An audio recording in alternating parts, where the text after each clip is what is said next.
What's up, everybody, and welcome to my NXT, or I should be saying not NXT, but the Great American Bash Night 1 review tonight, okay? The Great American Bash, I guess, was decided to come back. Like I said, we got two type of pay-per-view themed shows going on for the next 2 weeks. So, yes, we do have the Great American Bash tonight. I know they had a video package hyping the return. Listen, we all know about the Great American Bash. Has been around here since WCW and the WWE, which, honestly, I didn't really know about the Great American Bash until WWE did it back in 2004, okay? I didn't really know about WCWs at the time. I had to do my history on it and whatnot. But, yes, the Great American Bash is back for the next week for NXT, which I will say the setup was kind of cool. It had some cars out there. Of course, they had like the whole theme with the, Great American Bash colors and whatnot. I know they had a Corvette and I believe in another, I think it was not like an old school car out there, but one was like a Ford Dodge or something like that car. I don't remember the name of it, but cool set though they had for the Great American Bash. But we do kick off this show with a fatal 4-way elimination match for a number one contender shot at the NXT Women's Championship. Tegan Nox, Candice LeRae, Dakota Kai, and Mia Yim. Very good match. Very good to kick off the show. This show also was very limited of commercials, and the main event was going to be commercial free. So they really tried to make this almost like I don't want to say it was a takeover show all the way, but the way they had really limited commercials, a lot of it was picture-in-picture throughout most of the entire night. So that's what you were going to see from it. But, first one out of there was Candice LeRae, which pretty much, after like multiple kicks and everything, Mia Yim was able to pretty much pin Candice LeRae to pretty much get her out of there then after doing the, I don't think it was the eat the feet or whatnot, but after she took like 2 kicks to the face and everything, they ended up pretty much, suplexing Dakota Kai onto Candice LeRae and won with that, Code Breaker or whatever. Code of the Streets, I believe it was. Was it Code of the Streets? I think that was the move that beat her. I just know Candice LeRae was gone first out of this match. Tegan Nox kind of looked on with shock at one point, but yes, it pretty much turned into a triple threat then. But right after that, Mia Yim was the next person to go out of this match after her and Tegan Nox went at it for a second. Pretty much Yim ended up hitting the eat the feet onto Tegan Nox to knock her out of the ring, rolling out of there.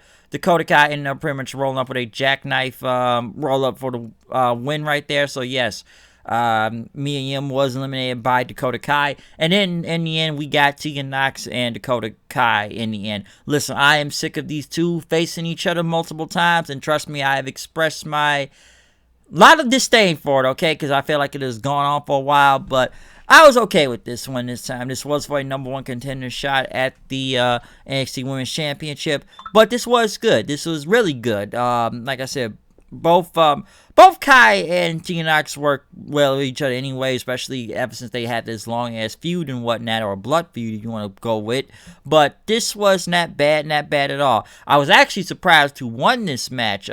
Tegan Nox ended up getting the win because Dakota Kai had her submission, that whole new like Anaconda Vice thing, but pretty much Tegan Nox was able to get out of it, trying to pin her, but it did not work. She ended up hitting Dakota Kai with a headbutt, going to the top rope, hitting a Molly go round, and then hit the shiniest wizard for the win, beating Dakota Kai. Tegan Nox is now I will get a future title shot against Io Shirai at whatever point, but she is the number one contender right now for the title. So I actually thought Dakota Kai was going to win because I thought they were going to focus on the whole heel versus face thing. But they are going with Tegan Nox now. So this should be a really good match. I don't think Tegan Nox winning by any chance necessary here, but I think her Io Shirai will have a very good match. I can see that going out real well. So yes, Tegan Nox, number one contender. Next, they did interview Damian Priest talking about Cameron Grimes. Pretty much, you want to slash my tires and talk about me and everything. He says, how about you go one-on-one, no tricks and no games, so get ready for that. Timothy Thatcher went against Oni Lorcan. I thought this match was amazing. I liked it. I liked it a lot, okay? This was a very Very, very great match. Okay, honestly, this is the best Tony Lorcan has ever really looked, especially as a single star. I think it works because he's going against Thatcher. Yeah, like I said before, they got that mat-based style, almost MMA style of wrestling out there. I know so a lot of people don't like that style. Like I said, with it was like Thatcher and Riddle. Once again, they worked really well together. Like I said, that with the fight pit and whatnot, I talked about how great that was at the time and how like this match here, very mat-based wrestling.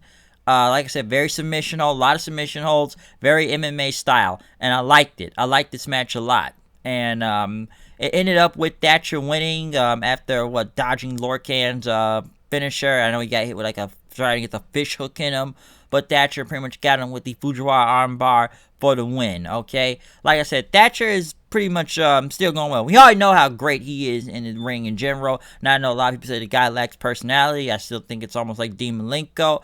All wrestling ability in the world, but have the personality of a blank sheet of paper. I know they've been doing those, training videos with whoever these people were, these Thatchers, Thatch Can Wrestling. Well, just gotta give them something. So let's give it time for Timothy Thatcher. But I thought this match with only Lorcan was great. I liked it. I thought it was great. I think this was the best Orcan looked in a very long time, especially him working with Thatcher. Great stuff out there. Amazing match. Fucking awesome. But next, though, we did get a Killer Cross video. Pretty much talking about that vermin are among us and everything, and that people are delusional, and that you need to take time to put time in your plans to the future and whatnot. It's, Scott Bordeaux pretty much talking about there's a shift happening in NXT, and that isn't about the time you put in, it's what the time you can take away. And they had like a car, I think they were at a church or something. Cool video, okay? This is Killer Cross we're talking about. So the guy his promos are just insane out there. Great stuff as usual between him and Scarlett Bordeaux. I still think he's going to interfere in that title match next week. Next, though, we got Rhea Ripley versus Aaliyah and Robert Stone. Or Robbie E out there. Listen, this is a intergender match, I should say. I'm sure we've gone the whole argument about Ripley and everything about, after her losing the title. It's almost like it's really gone down, but I feel like this is still a way to keep her away from the belt right now until further notice. That's why they have her going with this whole Aaliyah and, Robbie E feud thing going on. Which, my friend Steven said that Robbie E and, Rhea Ripley damn near got the same. They basically got the same build when you look at it. I wasn't sure about it. Then when I went back and looked, I'm like, okay, maybe right about that or whatnot. Him having the same build and everything. But yeah, the match was okay and whatnot. Of course, Robbie E's mostly getting beat up a lot through this by Rhea Ripley. Because intergender matches. That's why. And then Ripley ended up knocking Aaliyah. Knocking him into Robbie E's crotch and whatnot, which once again my friend Steven said not the best idea doing it, especially with this whole thing on the internet, the whole speaking out thing. Listen, I'm sure some people will bitch and moan, or like male feminists will bitch and moan on the internet about that spot with Lita. I'm sure they will. Okay, I'm sure they really will. But yeah, it's basically bitching if that case happens and whatnot. But yeah, Ripley ended up pretty much knocking Aaliyah knocking Stone the balls. Rhea Ripley ended up getting the win pretty much with a double Texas Clover Leaf, pretty much holding it on both Robbie E and Aaliyah, pretty much making both of them tap out after that. So hopefully it's the last of this whole comedy match thing with Ripley versus these two.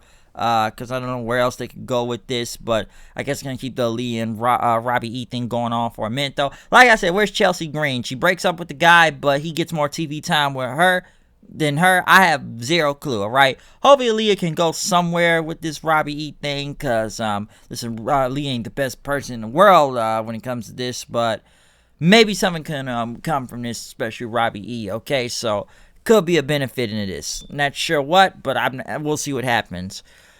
They have a video package for Roderick Strong, pretty much hyping up for his match against Dexter Lumis in this strap match, which he was ready coming out doing his entrance.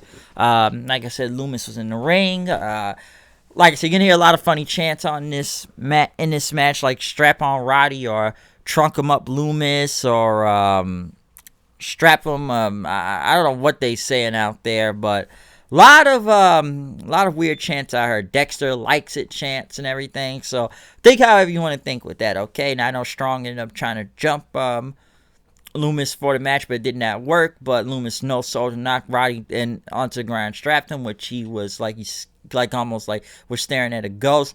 This is very good, okay? And I know it got to the point where the trunk and Lumis was going to put him back into the car, but Strong was able to get out of that and pretty much get back into the ring in this strap match. Like I said, very long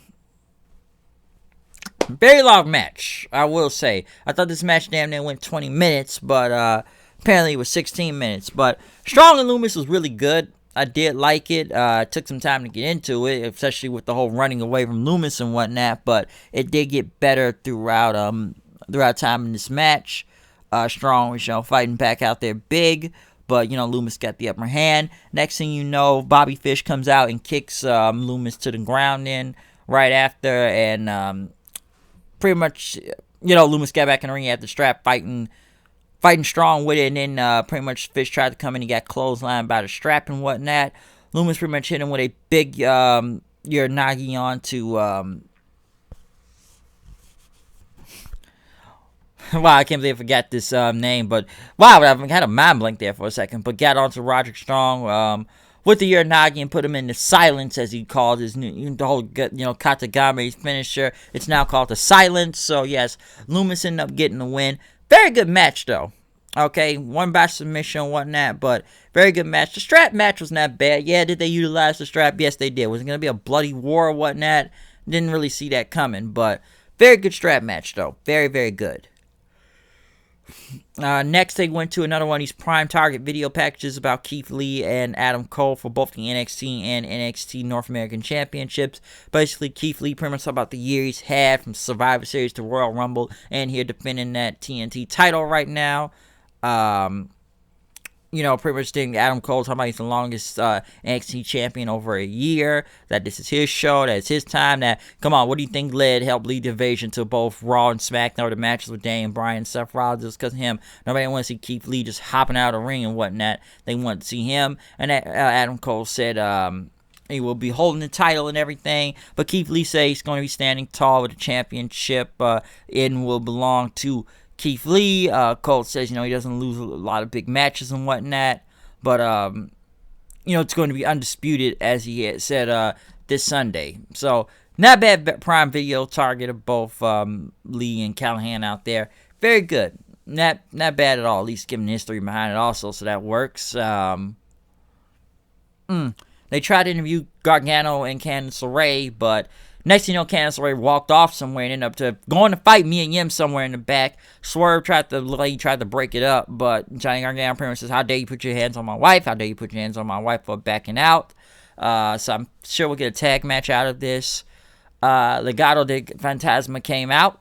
Santos Escobar, DJZ, and Raul Mendoza right there. Pretty much coming out there talking about Lucha Libre and how the culture once meant something, and that luchadors like movie stars, heroes, and role models and whatnot. But Escobar pretty much wanted to say that people at Lucha Libre are a sideshow and everything. They said to the masses that were led to think that luchadors were a bunch of guys doing flips and whatnot, and that some said this is lucha out there. Pretty much going on. Escobar pretty much talked about, Lucha Libre is now his own image, that we're going to rewrite history. We're making our own legacy right now. We're doing all this, okay? We're taking over. We're doing everything. Spud came out then with a neck brace and whatnot, but he threw the now neck brace and tried to go after Escobar, but DJZ and Santos Escobar ended up holding him back then. Holding him at bay until, they pretty much set him up for Santos to hit him with the belt or do something to him. But Brazango came out with the save then, knocking the faction Legado del Fantasma group out of the way, though.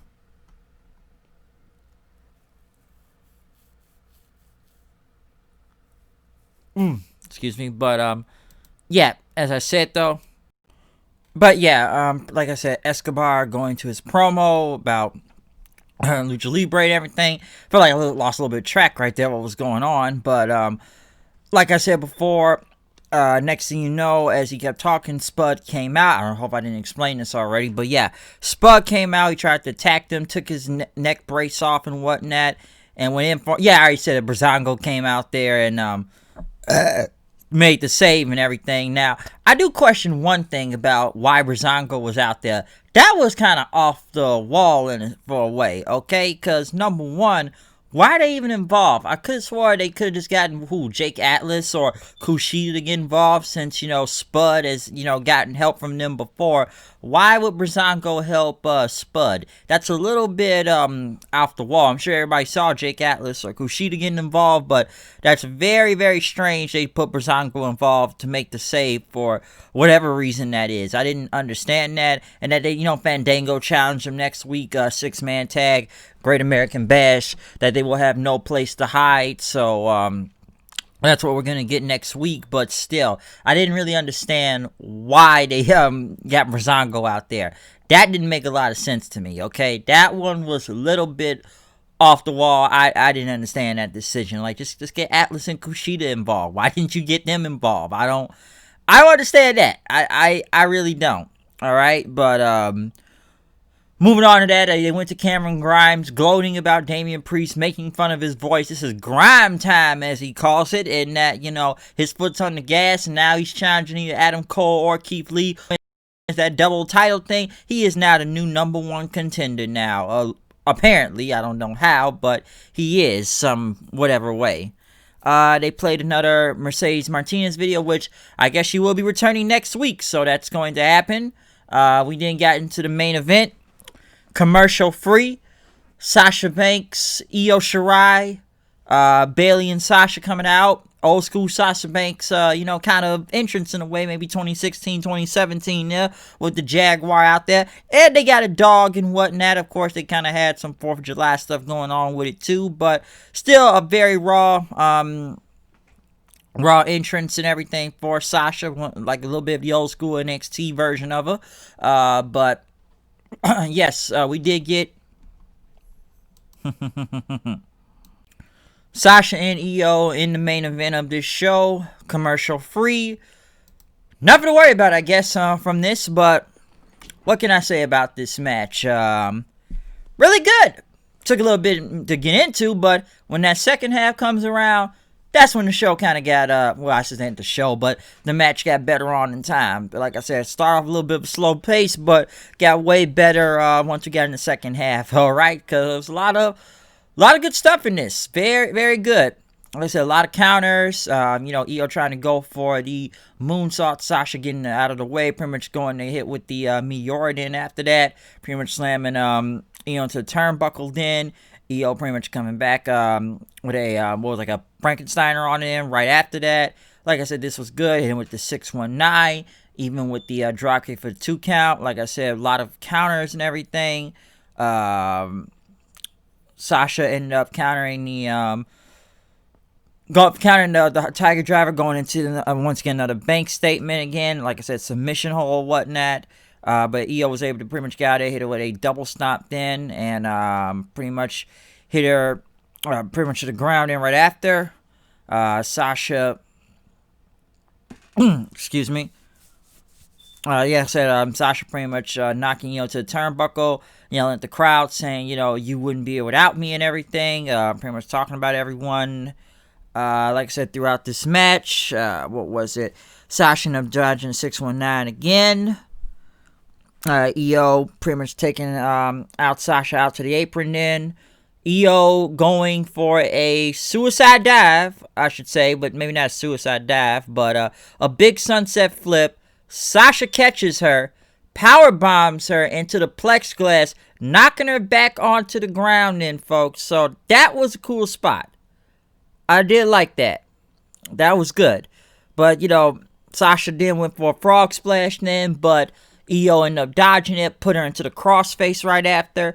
Bayley pretty much threw the tag title in there, which the referee was distracted then. As Bayley distracted the referee, Sasha pretty much was going to hit Io with the title belt right after. But next, Asuka showed up.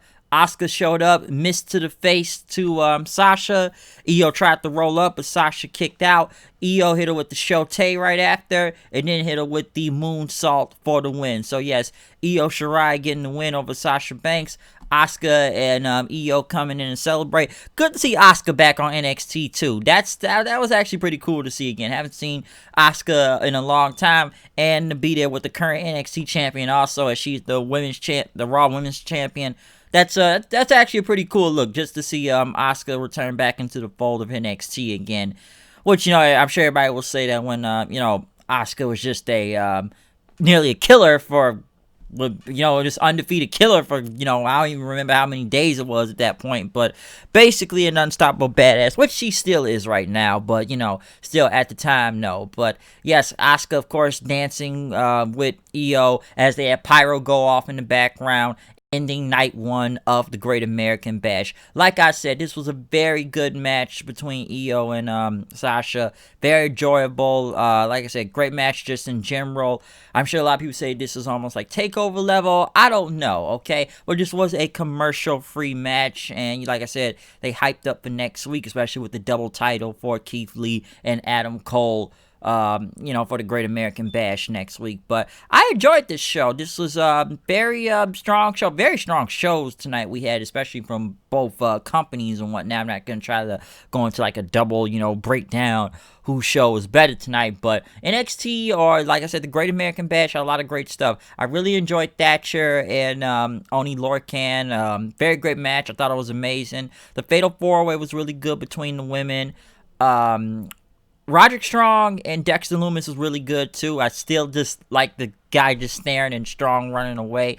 I think the match went a little bit too long, because even I was wondering, like, man, this is a very long match with nearly 20 minutes out there. But I still enjoyed the match in general. I did like the Keith Lee and Adam Cole video package. TakeOver level video package. That video package will get you hyped for next week's match, okay? That was a very great hyped up video package they had for that. I'm still think Killer Cross is going to interfere, but I did like that video package a lot. Ripley versus, like I said, Robbie E and Ali out there. It was okay. It was alright while it lasted. I know intergender matches, but, I get what it was tonight, and like I said, I thought some of it was funny. Like I said about the Aaliyah spot and everything, I'm sure someone on the internet is going to go complain about it and everything, so I could probably see that coming in time also. But like I said, overall though, like I said, just probably to build Rhea back up into the title sooner or later, so I think people may have to be patient. But hey, according to Triple H, the long-term booking according to him, I guess. But yeah, other than that, though, the Great American Bash was great. And this was just only night 1 for the Great American Bash. So, I thought it was a strong show. I thought it was. Like I said, I don't really have a lot of negatives about it. I still didn't think it made sense when Breezango came out there to help Spud. That didn't make a lot of sense to me. I still think that it made zero sense, honestly. I know they could have put out there, like I said, Kushida or Atlas, but like I said, looking at both shows tonight between the Great American Bash and Fyter Fest, very debatable. Very, very debatable here, man. I'm trying to see where I'm leaning towards right now and all this, man. I enjoyed both shows, okay? I think NXT was more limited commercial, so maybe it just made me sit down and, keep watching and whatnot. Like I said, it was a very great, solid main event and whatnot, too, between Sasha and Io. And like I said, they still build up Raw, the Extreme Rules match and everything. So, they got to build towards that and whatnot, but still, very, very good stuff tonight. Like I said, I liked a lot of it, like I said. And this is just night 1. We got to see what's going to happen next week for night 2, especially with the double title thing going on next week. And I'm sure that's going to be a big thing. But overall, though, I think the Great American Bash was very successful tonight. And we'll see more of it next week for like I said, night 2. So yeah, wake up. It's the first of the month, folks. Comment, subscribe, tell me what you think about the NXT Great American Bash tonight. Follow me on Twitter at HoodedKnight890. You know, it's me, the HOOD, coming up with the news and reviews. You know what I am, know what I do. Keep it in the money, keep it in the stash. We are now done with the night 1 review of the Great American Bash. So yes, we got a lot going on next week, and it's going to be a really stacked show after what they talked about tonight's card. Card for next week, but still, it's going to be a stacked show next week, all right? Just like tonight, we got like 4 great matches in the segment and whatnot. So, hey, we'll see what happens through all of this, all right? But other than that, I'm out of here. Check out any video or anything, and check anything, like anything, whatnot, and subscribe, okay? So, other than that, I'm out of here. See you guys later. Peace out.